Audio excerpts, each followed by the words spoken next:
Vamos lá, gente. Vamos seguir aqui. Questão 6. Uma vítima de furto propôs ação penal subsidiária da pública. Ação penal privada subsidiária da pública, mediante queixa, claro. Em que hipótese que nós temos isso? Em que hipótese nós temos ação penal privada subsidiária da pública? Nas hipóteses de inércia do MP. É isso? Então eu tenho lá o artigo 5º, inciso 59 da Constituição. Eu tenho o artigo 29, o artigo 38 e o artigo 46. Que ele me explica o que é ação penal privada subsidiária da pública. Com o pacote anticrime, ele reafirmou isso. Ele fez, inclusive, algumas alterações no sentido de reafirmar isso que eu estou falando com vocês. Que é o quê? Sempre que houver inércia do Ministério Público, sempre que o prazo correr in albis, em branco, que é o prazo que o Ministério Público tem para oferecer denúncia, que é o prazo de 5 dias se a pessoa estiver presa, ou de 15 dias se o réu estiver solto. Se o Ministério Público nada fizer, eu posso aplicar o artigo 29, que é entrar com ação penal privada subsidiária da pública. E eu tenho um prazo de 6 meses. E esse prazo de 6 meses está no artigo 38. Esse prazo de 6 meses que eu dou para o querelante agora, que eu dou para a vítima, ou seu representante legal, dele entrar com uma queixa subsidiária ou queixa substitutiva no prazo de 6 meses, e esse prazo vai correr não da data do conhecimento da autoria do fato, mas da data que o prazo do Ministério Público se esgota. Da mesma forma, quando ele entra com uma queixa, apesar do processo iniciar-se com uma queixa, a ação penal não se transforma em privada. Ela continua sendo uma ação penal de natureza pública. Nesses termos, ainda que seja iniciado por uma queixa, o Ministério Público pode retomar a ação como parte principal a qualquer momento. Pode aditar a queixa, ele pode produzir provas, ele pode recorrer, ele pode repudiar a queixa e oferecer uma denúncia, ele pode aditar, ele pode retomar a ação como parte principal, pode recorrer em qualquer fase e momento processual. Maravilha? Até porque ele é o titular da ação penal. Não é porque houve uma ação penal privada subsidiária da pública que o Ministério Público deixou de estar legitimado para retomar a ação como parte principal. Maravilha? E com o pacote anticrime houve algumas alterações, mas no sentido de reforçar essa ideia que eu falei para vocês. Uma vítima de furto fez isso aí que eu falei para vocês. Porém, no curso da ação mostrou-se negligente. Ah, André, então eu estou pensando o seguinte: é possível que haja desistência? É possível que eu aplique o artigo 60, que é hipótese de desistência, e decrete a perempção? É possível que, por exemplo, ele faça o perdão? E eu já coloco também aqui, né? Não seria o caso de uma renúncia? É possível? Renúncia não, porque é antes da ação penal, né? É possível? De cara, a ideia é o seguinte: nada disso pode. Porque apesar de ter começado com uma queixa, esses institutos da perempção, perdão e renúncia são institutos privativos da ação penal privada. E não é porque ele começou o processo com uma queixa que a ação virou privada. Ela continua sendo pública, podendo o Ministério Público retomar a ação como parte principal a qualquer momento.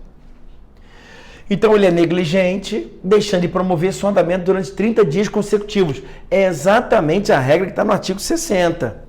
Se fosse uma ação penal privada, o juiz ia falar que ele desistiu e ia decretar a perempção, que é uma causa extintiva da punibilidade. É só você olhar o artigo 107 do Código Penal. Perempção é uma das causas extintivas da punibilidade.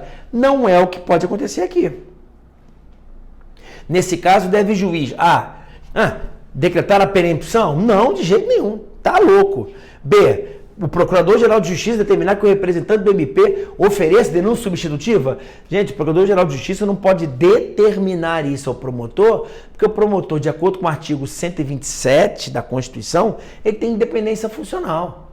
Se ele acha que não é caso de oferecer denúncia, o Procurador-Geral não pode mais obrigá-lo a oferecer. Apesar de que há uma ideia de que, como o promotor é um longa-manos do Procurador-Geral, ele deveria fazer caso o procurador designasse o promotor para tanto. Mas não é o caso aqui, né? C. O representante do Ministério Público poderá retomar a ação como parte principal. É claro que é isso. O juiz declarar a extinção da punibilidade, tendo vista a renúncia do querelante, ou determinar que o cônjuge da vítima prossiga na ação penal. Aí é brincadeira. O cara marcar um troço desse, ele está em outro planeta. Então, o gabarito da 7 é opção C. 7 não.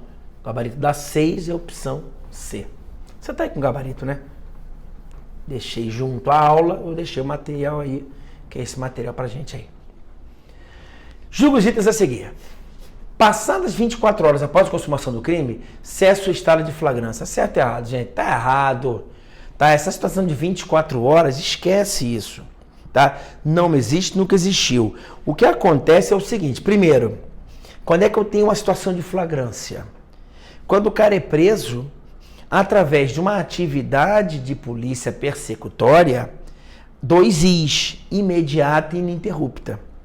Assim que a autoridade toma conhecimento da notícia crimes, do fato criminoso, que é através da notícia crimes, ou então na presença, a visibilidade material do delito, o Estado tem que adotar ou particular medidas imediatas e ininterruptas para efetuar a prisão, independentemente do prazo de 24 horas. Esse prazo de 24 horas não foi alterado pelo pacote anticrime, mas foi alterado o quê, gente?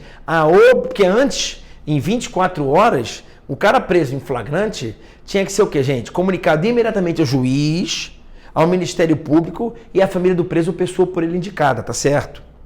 Em 24 horas, ele ser comunicado para ver se vai ser nomeado o advogado, não é isso? E o juiz tinha que decidir a respeito da prisão. Hoje mudou. Apesar de estar com eficácia suspensa pelo ministro do Supremo Tribunal Federal, Luiz Fux, hoje, na prisão em flagrante, tem que ser designada audiência de custódia. Está claro? E essa audiência de custódia, né, o Fux falou assim, olha, essa obrigatoriedade de marcação de audiência de custódia no prazo exíguo definido no pacote anticrime pode gerar um colapso aqui, né, na justiça. Porque o pacote ele fala que não marcando neste prazo definido na lei gera ilegalidade da prisão.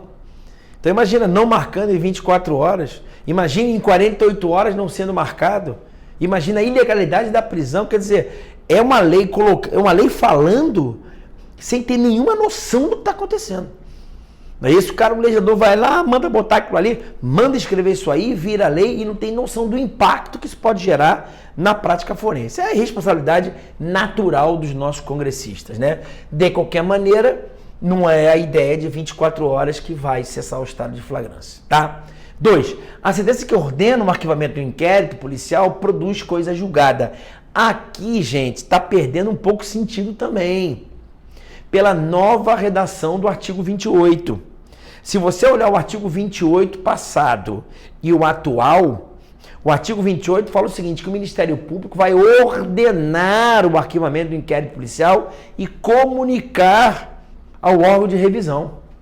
Então, quando o promotor recebe os autos de inquérito policial hoje, com o pacote anticrime, está com eficácia suspensa, sem dúvida. Mas quando o promotor recebe os autos de inquérito policial, ele ordena, quer dizer, se não for caso de oferecer denúncia, é óbvio, não é isso? Se não houver justa causa para oferecer denúncia, é evidente.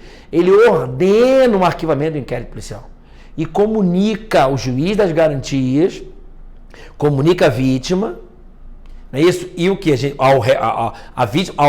Ao investigado, a vítima, ao investigado, ao juiz das garantias e remete para quem, gente? Remete para seu órgão de revisão.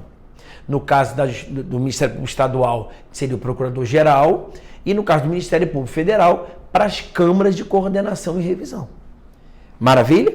Essa é a regra. Então aqui ficaria sem sentido, né? Agora eu fiquei um pouco preocupado, porque se essa questão for antiga, não é isso? Ela poderia estar certa, porque antes do pacote anticrime, a sentença que determina o arquivamento poderia fazer coisa julgada, desde que fosse embasada em atipicidade do fato, causa excludente da ilicitude ou causa extintiva da punibilidade.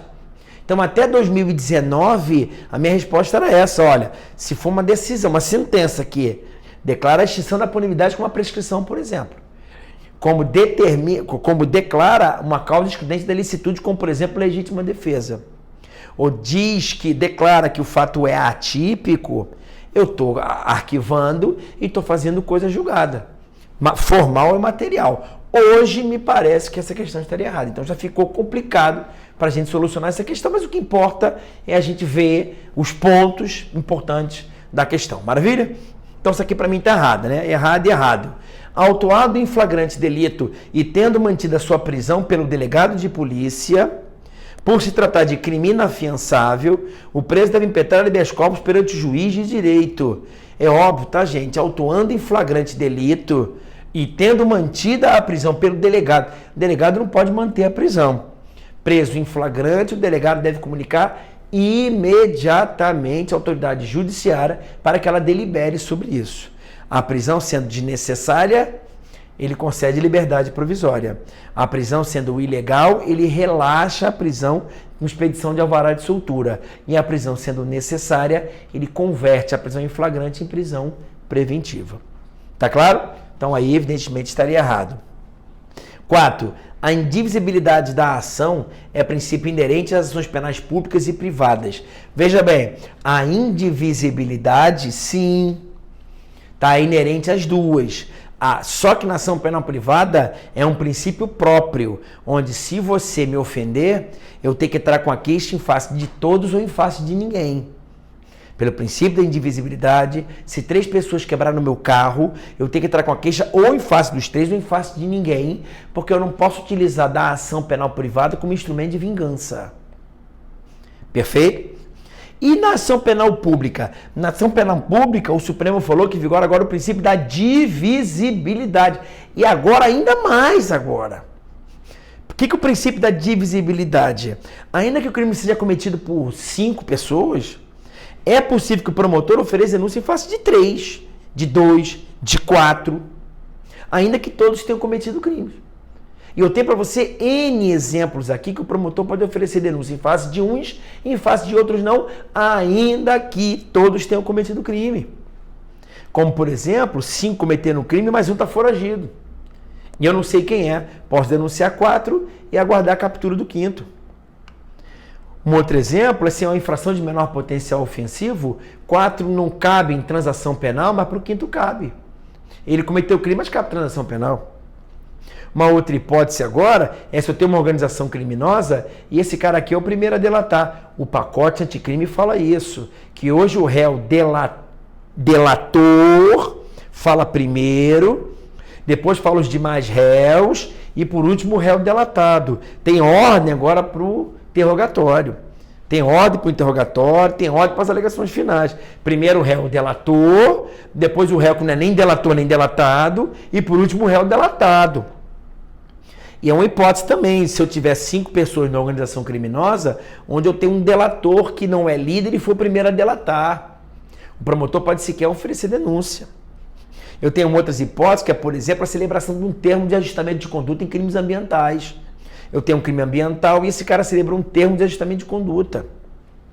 Eu tenho, por exemplo, os empresários de empresas aqui, e esse cara celebrou um acordo de leniência. Eu tenho esses caras aqui, que cometeram sonegação fiscal, e esse cara aqui pagou o tributo integral, inclusive com seus acréscimos.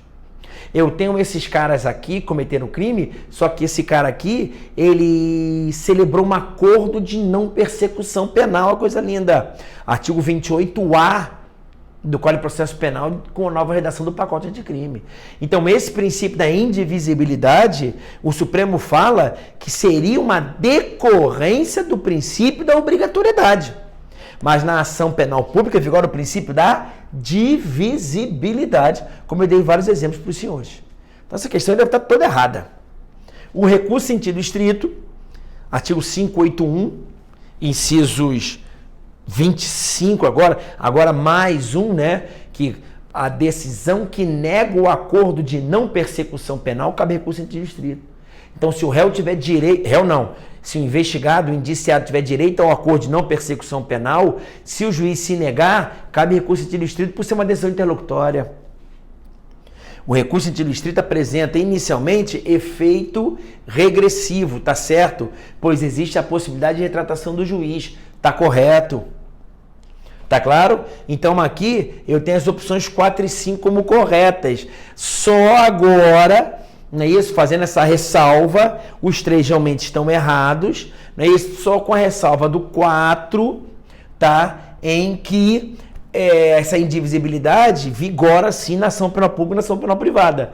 Só que na ação penal pública vigora como decorrência da obrigatoriedade. E sem dúvida nenhuma na ação penal privada. Questão boa para você, tá? Deu pra gente falar bastante coisa aqui, é só um papo, né? Você vai matar questão e a gente aí vai na fé, beleza?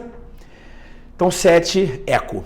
Maria, vítima de estupro e juridicamente pobre. Então aqui eu já penso no juridicamente pobre lá atrás, não é isso, gente? Antes da lei 12.015, hoje não tem muita conversa não. Os crimes sexuais, eles são, em regra, crimes de ação penal pública incondicionada, é claro. Artigo 225 do Código Penal. Os crimes de estupro, os crimes de violação sexual mediante fraude, o crime de importunação sexual, o crime de assédio sexual, o crime de estupro de vulnerável, o crime de exploração de incapaz, exploração de menor, corrupção de menores, todos eles são crimes de ação penal pública incondicionada, tá? Inclusive vários aí crimes hediondos, como o estupro de vulnerável e a exploração e induzimento à prostituição. Tá claro? Exploração sexual e induzimento à prostituição são crimes agora hediondos também. Agora já há algum tempo, né? Observe que o pacote anticrime alterou o rol de crimes hediondos. Hoje, furtar com explosivo é crime hediondo. Furtar mesmo, não tô maluco não, furtar é crime hediondo, com explosivo é crime hediondo. Furtar o explosivo não é crime hediondo. Então se o cara entra numa pedreira, é isso, para furtar os explosivos, não é crime hediondo. Mas se ele pega esses explosivos e furta um caixa eletrônico, aí já é crime hediondo. Tá claro? E as novas regras do roubo, as novas regras da extorsão, dá uma olhada se há privação da liberdade, restrição da liberdade, se há emprego de arma, se há lesão corporal leve ou grave, gravíssima, tá? Então agora não é mais só crime hediondo quando houver morte, quando for roubo com lesão grave já é também. Então mudou muita coisa, fica atento lá na lei de crimes hediondos. E o pacote anticrime, inclusive já estou tentando falar o máximo possível aí para vocês, tá? Maria, vítima de estupro juridicamente pobre, representou contra o autor do delito. Não faz nenhum sentido isso. Nessa situação hipotética, por se tratar de crime de ação penal pública constitucional, a representação será retratável. Aqui eu estou dizendo, botei essa questão justamente para você observar o seguinte, que é claro que essa questão está muito ultrapassada. Os crimes de estupro são de ação penal pública incondicionada, claro. Tá? Falar isso para você ficar atento nesse ponto. Questão 9. Durante o inquérito policial, a autoridade policial suspeitou que o acusado fosse portador de deficiência mental. Aqui você tem que se socorrer lá para o artigo 149, 150 e 151 do Código de Processo Penal. 149, 150 é o prazo, 151 e 152. 149, prazo 150, 151 e 152. Já eu vou lá, olha lá. Nesse caso, o exame de insanidade mental a ser realizado no acusado será ordenado por quem, gente? Aqui é a regra expressa do artigo 149. O delegado, ele representa para o juiz para que o juiz avalie isso. Tá claro? Se deve ser, mas olha que interessante, tá? A autoridade, que o acusado, autor do fato, olha que interessante. André, no crime de estupro, aí eu vou botar aqui, ó, o 213 ou 217A. Muita atenção aqui. Se uma prova é difícil, o cara mexe um troço desse. Então, para responder essa questão, facinho, né? André, onde é que tá isso? Ó, vamos lá. Vamos lá no artigo 149, só para você já ficar atento já a esse negócio aqui, ó. Olha o que diz o artigo 149, olha lá, ó. Olha o 149, ó.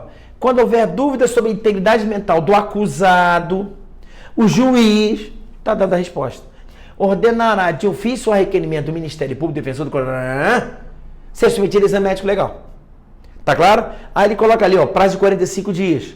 Suspende o processo. Para efeitos do exame, será preso na internado em manicômio tal. Durará 45 dias. Fica atento no seguinte, olha o que fala o código, ó. Se os peritos concluírem que o acusado era, sublinha, ao tempo da infração, maluco, se ele era maluco no tempo do crime, o que vai fazer o juiz? O processo segue, mas nomeia o quê? Curador. Então, se o cara era maluco na data do fato criminoso, o que o juiz faz? Segue o processo, mas nomeia um curador. Agora, se a perícia constatar que na época do crime ele era normal, mas a maluquice sobreveio, olha, tá escrito aqui, ó, 152, ó. Se verificar que a doença mental sobreveio, quer dizer, ele era normal e agora ficou maluco, o que eu faço? Suspende o processo até que o acusado se restabeleça. Vou repetir, não tudo, que o acusado, quer dizer, o autor do fato, quem faz isso, gente, ó, se é acusado, quem ordena? Se é o acusado, é o juiz. Maravilha? É um erro um pouco aqui, né? Porque eu posso estar na fase de inquérito, ainda não teria a figura do acusado. Está claro? Mas por que você está falando isso? Pensa comigo. Então, se o cara foi o autor do estupro, e eu estou na dúvida se ele é normal ou maluco, quem vai fazer essa perícia, gente, é o juiz. Está claro? Pô, professor, você está insistindo. Porra, está escrito? É, cara, mas ele pode botar o quê? No caso de estupro, se a vítima, não sei se é normal ou maluca.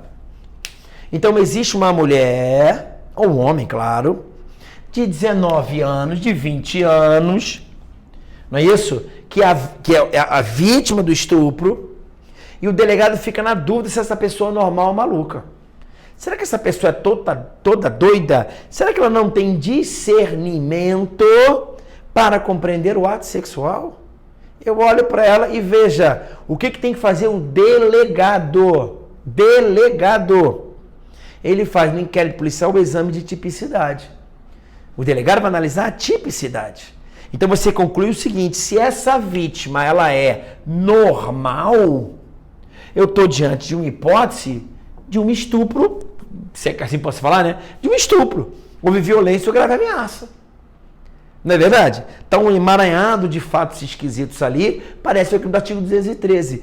Porém, se o delegado observar que a vítima é meio maluquita, não tem o necessário discernimento para compreender o ato sexual, o próprio delegado vai ficar onde? No crime de estupro de pessoa vulnerável, sem necessidade de pedir exame ao juízo. Se liga que com essa nova sistemática do juiz das garantias, tem que observar como é que a jurisprudência ela vai se portar a respeito desse novo paradigma. Tá claro? Então se liga na maluquice do autor do fato, o juiz tem que determinar a perícia, que se faz em 45 dias, podendo ser prorrogável. Não é isso? A pedido dos peritos, que vão querer prazo maior para aferir se ele é maluco ou não. Agora, na vítima, como quem faz a tipicidade é o delegado, ele que vai incluir num crime no outro. Perfeito? Então, questão muito facinho, juiz, já matamos a questão, artigo 49. Beleza? Questão 10, que ela fala o seguinte, acerca da prisão temporária. André, onde é que está a prisão temporária? A prisão temporária está na Lei 7.960 de 89. A prisão temporária, é aquela prisão para prazo determinado. Eu tenho um prazo de 5 dias, até 5 dias, podendo ser prorrogável por igual período, se eu estiver falando de um crime comum. E de até 30 dias, podendo ser prorrogável por igual período, se eu estiver diante de um crime hediondo, definido na Lei 8.072 de 90. A prisão temporária não pode de ofício para o juiz, tem que ter representação do delegado ou requerimento do Ministério Público. Só cabe no curso das investigações e não na fase processual. O rol, ele é taxativo, está lá no artigo 1º, inciso 3º dessa lei aqui. Eu tenho que observar também os incisos 1 ou o inciso 2. Eu só vou determinar a prisão temporária se ela for absolutamente imprescindível para as investigações. A prisão temporária não cabe de ofício, mas cabe pedido, se houver urgência, oral da autoridade policial ou do Ministério Público, onde o juiz tem que decidir em 24 horas. Se houver necessidade de urgência para as investigações, onde seja absolutamente imprescindível a sua decretação, pode ser inclusive de forma oral e decide em 24 horas. O rol é taxativo, é imprescindível, não cabe de ofício. Caiu uma questão na prova do delegado federal, onde ele perguntava se havia o seguinte, se é de 89, é porque ela foi logo depois de 88. E logo depois de 88, essa lei aqui, ela foi convertida através de... Foi uma conversão de uma medida provisória. E você sabe muito bem que pelo artigo 62 da Constituição, medida provisória não pode falar sobre processo penal, processo civil e penal. Só pode civil, mas processo civil não pode nem processo penal. E essa aqui falava de prisão e foi regulamentada através de medida provisória. Como se não bastasse, o Congresso Nacional faz uma besteira ainda maior. Ele pega essa medida provisória e converte em lei. Então ela tem para alguns um vício orgânico, vício de iniciativa, já iniciou errado. Vício orgânico de iniciativa. Não poderia através do Ministério Público. Maravilha? Forma errada.